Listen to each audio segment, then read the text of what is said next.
अवैध दारू कारवाई। तब्बल 56,44,480 रुपये किमतीचा वाहनासह मुद्देमाल जप्त।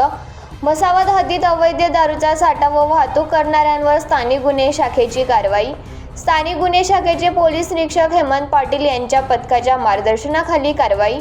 स्थानिक गुन्हे शाखेच्या पथकाने मसावद ते तोरणमाळ जाणाऱ्या रस्त्यावरील राणीपूर दशामाता मंदिराजवळ येऊन थांबले असता अवैधरित्या दारूची वाहतूक करणाऱ्यावरील नमूद पिकअप वाहनाचा शोध घेत असताना रात्री 8 वाजेच्या सुमारास पथकास शहादा तालुक्यातील मसावद गावाकडून तोरणमाळकडे जाणाऱ्या रस्त्यावर एका पांढऱ्या रंगाची पिकअप वाहन येताना दिसले। त्यावेळी सदर वाहनातील चालक व क्लीनर यांनी पोलीस पथक आल्याचे पाहून वाहन रस्त्यावर थांबून पळ काढला। त्यावेळी पथकाने वाहनाचे जवळ जाऊन पाहणी करता सदर वाहनाची पथकाची तपासणी करता त्यामध्ये अवैध दारूचा मुद्देमाल मिळून आला।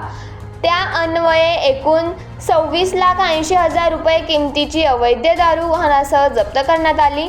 त्याचप्रमाणे सदर दारूचा मुद्देमाल हा मसावद येथील सत्तर ठाकरे यांचा असून सदर वाहनातील माल हा त्याचे राहत असलेल्या घराजवळील रूममध्ये भरलेला असून त्याने रूममध्ये आणखी अवैध दारूचा मुद्देमालाचा साठा केला असल्याबाबत गोपनीय माहिती मिळाल्यावरून LCB पथक व पंच असे नमूद ठिकाणी पोहोचले व इसम नामे सत्तर ठाकरे राहणार मसावद अनकावडे तालुका शहादा जिल्हा नंदुरबार यांच्या घराजवळ अवैध दारूचा साठ्याचा शोध घेत असताना त्यांचे घर बंद दिसून आले।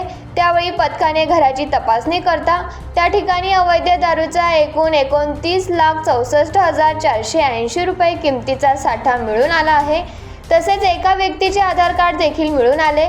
सदर कारवाईत एकूण 56,44,480 रुपयाचा अवैध दारूचा मुद्देमाल वाहनासह जप्त करण्यात स्थानिक गुन्हे शाखेला यश मिळाले असून एकूण 4 इसमांवर मसावद पोलीस ठाण्यात गुन्हा दाखल करण्यात आला आहे। गुन्ह्याचा पुढील अधिक तपास सुरू आहे।